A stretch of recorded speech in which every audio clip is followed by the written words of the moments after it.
Bugün Yeditepe Üniversitesi'ndeyiz. Flag futbol deneyeceğiz. Dilerseniz birlikte deneyelim başlasın ve renkli görüntülerimizle ekranlarınıza gelelim.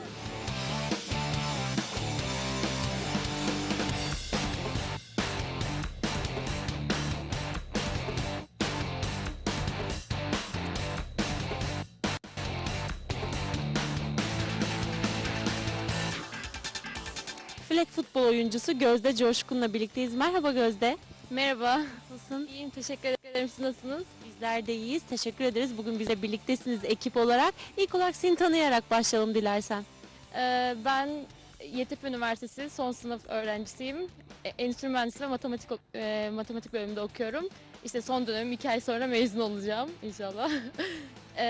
3 senedir Amerikan futbolu oynuyorum. Daha öncesinde de ilkokulda işte folklor, sonra basketbol lisanslı olarak ve daha sonra da burada çok dikkatimi çekti. Amerikan futbolu ilk başladığından beri bu takımda bulunuyorum.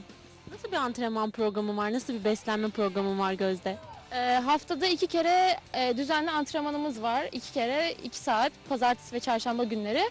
Ama ekstra olarak cuma günleri veya da çok eğer ki ihtiyaç duyarsa koçlarımız eksik görürse veya da ekstra scrimmage dediğim maç tarzı şeyler yapmak isterse koçlarımız ekstra günlerde eklenebiliyor. Flag futbolu dilersen senden dinleyelim. Nedir bu spor? Nasıl bir spordu? Çünkü Amerikan futboluyla çok benzerlikleri var. Flag futbol deyince şimdi ben soruyorlar bana bu nasıl falan direkt Amerikan futbolu diyorum. Çünkü flag futbolun Amerikan futboluyla çok benzerlikleri var farklılık olarak. Erkeklerde vurma denilen yani onlar biliyorlar fakat bizde flaglerimiz var yan taraflarımızda 2 tane. Onları çekiyoruz onların vurmasına daha hani eş olarak. Amerikan futboluyla benzerlik olarak toplarımız ve kurallarımız benzer. Erkeklerin hani Amerikan futbolu dediğimiz saha olarak daha geniş bir sahada oynuyorlar. O special teamleri var bizde yok yani kick vurma gibi. Yani böyle. Rugby sporuyla da benzerlikleri var herhalde değil mi Gözde? Evet, rugby sporuyla da benzerlikleri var. Çünkü şöyle bizim ekipmanlarımız yok yani. Amerikan futbolunun ekipmanı var. Rugby sporunda ekipmanı olmadan oynanan bir futbol gibi düşününce evet öyle benzerlikleri var.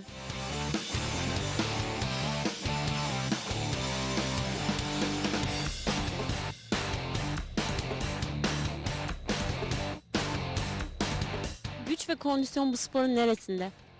Güç ve kondisyon şimdi mevkiden mevkiye değişiyor. Eğer ki line'da oynamak isterseniz şimdi line'da oynayacak kişilerin biraz daha güç isteniyor. Ama receiver veya running back, linebacker bunlarda tabii kondisyon yani güç olmasa da yapılabilecek mevkiler hani oynanabilecek mevkiler oluyor bunlar.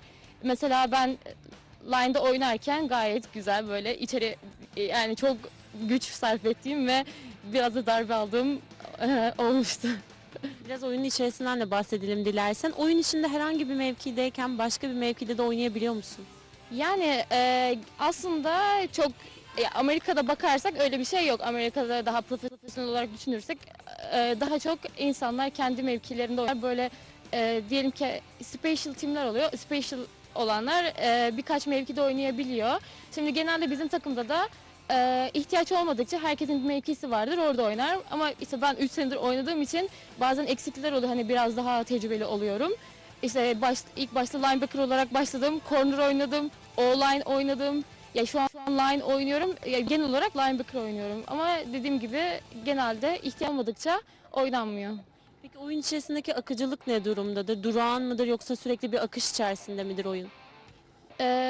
Yani çok uzun bir şekilde akış içerisinde olmuyor da hani daha çok evet durağan olabiliyor. Çünkü çok, nasıl diyeyim uzun sürmüyor yani.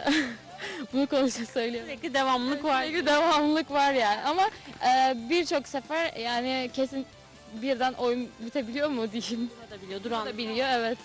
Peki Türkiye'de takımlar ne durumda? Kaç takım var şu anda flag futbolda? Türkiye'de şu an tahminimce 7 takım var. Yani çok fazla takım yok aslında ama zamanla açılıyor. Yani açılıyor herkes böyle biz birazcık göstermeye çalışıyoruz. İşte reklam yapmaya çalışıyoruz. Aramızda maçlar yapıyoruz takımlarla anlaşım. Çünkü lig yok ve biz lig kurulsun istiyoruz. Yani destek de olunmuyor. Yani yeterli takım açılmıyor ki lig açabilsinler. elimizden geldiğince bir şeyler yapmaya çalışıyoruz. İşte şu an bildiğim kadarıyla sanırım Konya'da bir tane açılmış. Öyle yani.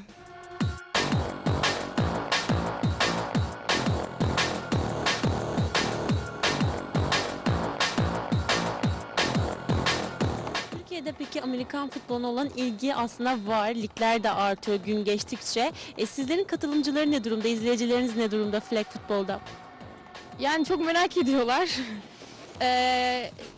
Çok merak ediyorlar. Zaten izleyicilerimiz zamanlarda ilk başta hiç kimse gelmiyordu. Şimdi herkes böyle, benim arkadaşlarım da dahil, diyor ki ne zaman maçınız, hani gelelim, veya da başka bir uzak şehirde bir arkadaşım veya da başka arkadaşlarımız işte merak ediyorlar. Artık izlemek istiyorlar. Zaten izledikleri zaman da kendi okullarında, farklı okullardan gelip izliyorlar. Bakıyorlar, kendi okullarında hani böyle bir şey kurmaya başlıyorlar. Yani var. Gözde, bir kadın sporcu olarak flag futbol yapmak sence nasıl bir his? Yani nasıl bir his? Kendimi çok güçlü hissediyorum, yani öyle diyeyim. Bilmiyorum şimdi nasıl bir his. Ya farklı bir şey yapıyorsun çünkü ben şey istiyorum, böyle hani bayanlar kendileri zannediyorlar ki aslında böyle sporu yapamayacaklarını söylüyor. Yok ben yapamam, öyle bir şey yok kesinlikle. Ben arkadaşlarıma diyorum gelin hani bakın bir oynayın. Diyorlar ki hani mesela zayıfım, yapamam, veya da işte yok ben koşamam, veya öyle bir şey yok yani kesinlikle. Hani ben o yüzden bunu göstermek istiyorum onlara. Hani oynayınca onlara eğer ki ilham verebiliyorsam verdiğimi düşünüyorum. O yüzden hani nasıl diyeyim size? Ya mutluyum yani böyle bir spor yaptığım için, onları etkilediğim için, hani birçok kişi etkiliyoruz çünkü, ve kadınlar için çok güzel bir tecrübe. Hani onları beden olarak Almak. evet, evet. Yani en azından kendilerine güvenleri artıyor.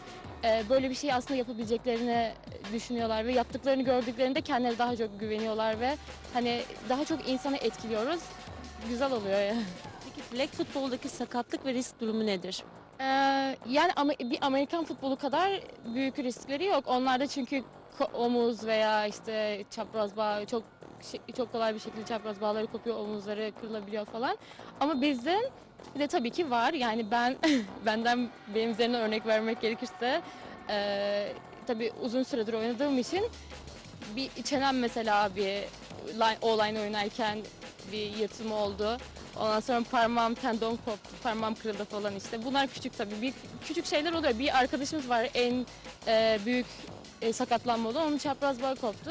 Ama yani bunlardan dolayı biz korkmuyoruz. Hani mesela ben oluyor, tekrar yok başlayamayacağım diye bir şey yok. Daha çok hırslı oluyorsun çünkü biliyorsun ki yapabiliyorsun. Bir süre sonra geçtiği zaman tekrar aynı şekilde devam edebiliyorsun. Mesela örnek vereyim, İstanbul İTÜ'nün maçında benim parmağım kırıl bir şekilde, yani tam yavaş yavaş iyileşmişti, girdim. Anladım, orada bir maçta değdi ve hani tekrar kırıldı. Ve ben kimseye söylemedim, devam ettim. Yani o an öyle bir hırslı oluyorsunuz ki her şeyi unutuyorsunuz yani, evet. Yani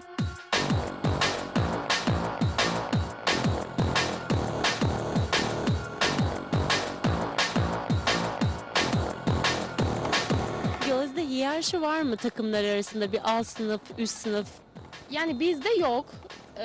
Biz öyle bir şey olsun çünkü hepimiz arkadaşız. Çünkü örnek vermek gerekirse yani mesela benden sonra gelen bir kişi şey olabiliyor, kaptan olabiliyor, ama çünkü kaptan olabiliyor, kimseye o kaptan emir veya hani o tarz davranmıyor. Eğer öyle olursa zaten hani kimse arasındaki ilişkiler bozulur ve yani sağlıklı bir aile gibiyiz. Bu bozulabilirdi, hani daha sporu teşvik etme anlamında, hani insanları kaybetmemek için hepimiz bir aile gibi davranırız. Hiçbir hiyerarşi olmuyor. Sadece belki daha çok saygılı olunuyor. Hani profesyonel olanlara biraz daha, hani tecrübeli olan kişilere biraz daha saygılı oluyor ve onlardan bir şey öğrenmeye çalışıyorlar. Kimse hiçbir şekilde emir veya o tarz bir şey yapmıyor. Gözde, güzel bir antrenman bizleri bekliyor. Ben de çok heyecanlıyım çünkü ilk defa bu sporla tanışacağım. Normalde izleyici olarak hep katılıyordum. Kısaca senden hemen ekipmanları da tanıyayım istersen. Ekipman olarak fleklerimiz var. Şöyle göstereyim. Şu an antrenman için kullandığımız flekler. Şöyle bu şekilde. Aslında bunlar hani gerçek fleklerimiz değil. Şu an yapılıyor. Yurt dışından gelecek çünkü. Böyle kenarlara takıyoruz bunları şu şekilde. Bu da Amerikan aynı kullanılan top. Tabii bayanlarınki biraz daha küçük oluyor. Aynı bu şekilde tutmak isterseniz. böyle. Gayet de hafif de. Evet, hafif. Bir özel olarak hani daha herkesin kullandığı bu ama diyelim receiver veya da running back'ler eldivende kullanabiliyorlar eğer ihtiyaç duyulursa. Çünkü onlar top tuttukları için hani top elden kayabiliyor. Yani genel olarak bu ikisini kullanıyoruz şu an. Hani bizim korumalarımız falan yok. Gözde topumu aldım. Fleklerim de hazır. Artık herhalde formamı da giyip, kramponlarımı da giyip sizinle antrenmana katılabilirim. Hadi bakalım, bekliyoruz.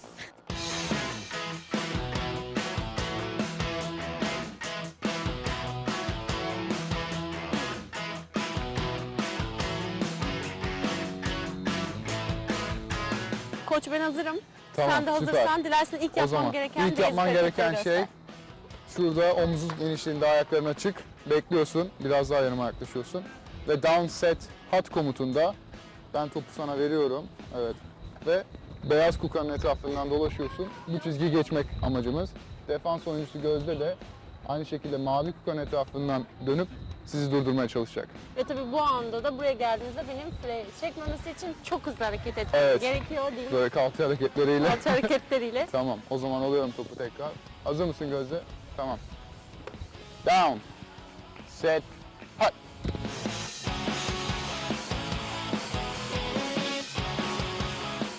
Aynen. Defans Ağızdan aldı, almamız sayı olmadı o zaman. Burada tabii Tekrar işte yapalım. telaşa katılanlar var. Az önce de aslında biz Evet. çekime başlamadan önce siz de bana anlatmıştınız. Evet. Hemen çıkmak gerekiyor. Hemen oradan dönmek Hemen hiç gerekiyor. vakit kaybetmeden çıkmak gerekiyor. Beyaz kukadan mümkün olduğunca hızlı bir şekilde tek bir adımla dönmek amacımız ki defans oyuncusu hazırlıksız yakalansın. Beyaz kukadan döndüğümüzde defans oyuncusunu hazırlıksız yakalamak için de defans oyuncusunun size nasıl yaklaştığı önemli. Size koyduğu adımda, yani sizin bayrağınızı çekmek için attığı adımda siz onu okuyarak tersine hareketle belinizi çekebilirsiniz. Hani o yüzden defans oyuncusunun hamlesine göre çok hızlı bir hareketle buradan geçmeniz gerekiyor. Peki bunun dışında neler öğrenmemiz gerekiyor? Önemli olan. Bunun dışında kolumuzda tabii rahat taşımamız gerekiyor. Aynı zamanda topu düşürmememiz gerekiyor. O yüzden şurada işaret parmağımla topu merkezine elimi koyuyorum. Hemen sormak istiyorum. Topu düşürdüğümüz anda karşı takıma sayı mı veriyoruz? Topu düşürdüğümüz anda karşı takıma sayı vermiyoruz. Amerikan futbolunda bu fumble dediğimiz olay oluyor. Ama flag futbolda fumble bir down hak yanması demek. O yüzden 4 tane down hakkımız oluyor hücum olarak. Bu 4 hakkımızdan biri gitmiş oluyor. Yani şöyle anlatabilirim. Her 10 yardta, yani yaklaşık 10 adımda bir checkpointler var. Oraya ofans takımının 4 down'da ulaşması gerekiyor. Ama bizim topu düşürmemiz demek bir tane hakkımızın gitmesi demek. Peki. O zaman hemen sizden farklı bir harekette görmek istiyorum ki onu da denemek istiyorum Tamam. aslında. O zaman şöyle yapacağız. Gözde söylemeyeceğiz. Gözde kulaklarını kapatacak. Şimdi oradan döndüğümüzde eğer siz çok hızlı bir hareketle belki belinizi şöyle çevirerek tabii gördü ama hani şey yapabilirsiniz. Evet, şu an aramızda konuşuyoruz ama Evet. seyircilerin de duyması gerekiyor. Evet. Birazcık da aslında Aynen. sesli de söyleyebiliriz. Tabii. Biraz saklayacağım gibi aslında topu değil mi? Topu değil, daha çok reverse hareketiyle belinizi çevirdiğinizde artık o elini uzattığı flag değil, mesela şuranızı Kalça uzatıyorsa, hareketleri. aynen buraya uzatıyorsa mesela bu tarafa dönmenizle sizin aniden evet Öyle. buraya dönerek oraya devam etmenizle defans oyuncusu sizin flaginizi çekmesi zorlaşacaktır. Dilerseniz tekrar yapalım. Tamam. Peki koç, ben bu hareketi buraya dönüşü yaptıktan sonra tam çıkış anında o elini uzatacakken mi dönmem gerekir, çıkmam gerekir? Tam o sırada mı bu değil? Evet, o biraz aslında daha çok işte içgüdüsel gelişen olay. O yüzden hani o yetenek Oyun kısmına içerisinde giriyor sporun. herhalde Evet. bunu göreceğiz. Ama yani biraz daha rahat olun ve yani daha oradan döndükten sonra hızlı bir şekilde yani bir adım belki öne atıp tersine hareket edebilirsiniz. Veya daha demin söylediğim reverse hareketini yapabilirsiniz. Bunları denerseniz bu tabii şu an bu pozisyon için hani yeterli olacaktır. Peki deneyelim isterseniz. Evet, deneyelim. Yani şöyle söyleyeyim bir de, buradan gelirken beyaz çizgiyi topu göstermeniz yeter. Yani topun beyaz çizgiyi geçmesi bize 6 sayı kazandırıyor. Var, şöyle iki türlü oyun var. Biri koşu, yani şu an bizim üzerinde çalıştığımız. Diğeri de pas. Amerikan futbolunda iki temel oyun. Flag futbolda da uyarlaması olduğu için Amerikan futbolunun bunlar geçerli. Pas oyunlarında receiver, yani top tutucular uzaktan şurada çalışıyorlar gördüğünüz gibi. Topu yakalıyor. Şu anda size koşu çalıştırıyorum. Birazdan da pas çalıştıracağım. O yüzden eldivenlerimiz var. Receiver'lar giyiyor eldivenleri. Onun eldivenlerin de amacı işte hani daha bu elindeki şeyi grip diyoruz biz ona İngilizce'deki. Onu arttırmak yani eldivenin amacı. Peki koç, bir kere biz koşalım. Bir dönüşü deneyeyim Konuşalım tabii. ben. Daha sonrasında da hemen diğer önemli olan hareketi gösterirseniz onu süper Tabii. olur. Süper. Tamam. Yine Hazır şöyle mısın Gözde? oynayalım. Biraz hani burada yetenek konuşuyor. O yüzden şey yapıyor. Hani Şiddeti göstereyim. yok ani hareketler Ani yani. hareketler. Hani mesela adımızı buraya gösterip tersine hemen kaçabilirsiniz. evet. Hani biraz daha hani dinamik hareketler. Gözde de iyi bir defans oyuncusu. Şimdi hani ona da ayıp etmemek gerekiyor. O yüzden hani ani bir hareketle belki onu şey Gözde yapabilirsiniz. tamamen yumuşak hareketler sergiliyoruz. Yavaş koşuyoruz. Önemli olan flag futbolda bu. Çekmiyorsun. Tamam bir çek. tane sayı yap. Tamam hazır mıyız? Hazırım. Down. Set. Hot. Güzel. Hızlı. Süper. Evet. 6 sayıyla sonuçlandı bu. Biz 6 sayı almış olduk ofans olarak. Dilerseniz topu tuttuğumuz güzel. Koç, detaylarımızı istersen kısaca bir geçelim çünkü daha sonrasında hemen ısınmayla birlikte antrenmanınıza dahil olmak istiyorum. Tamam süper. Daha demin de söylediğim gibi sizin de touchdown yaptığınız pozisyondaki gibi o daha demin koşu oyununu çalıştırmaya yönelik bir oyundu. Ve flag futbolun başka bir güzel tarafı da pas oyununun oynanabilmesi. Yani koşu yapıyormuş gibi yapıp gösterip sonra pasa çıktığı zaman oyuncuların.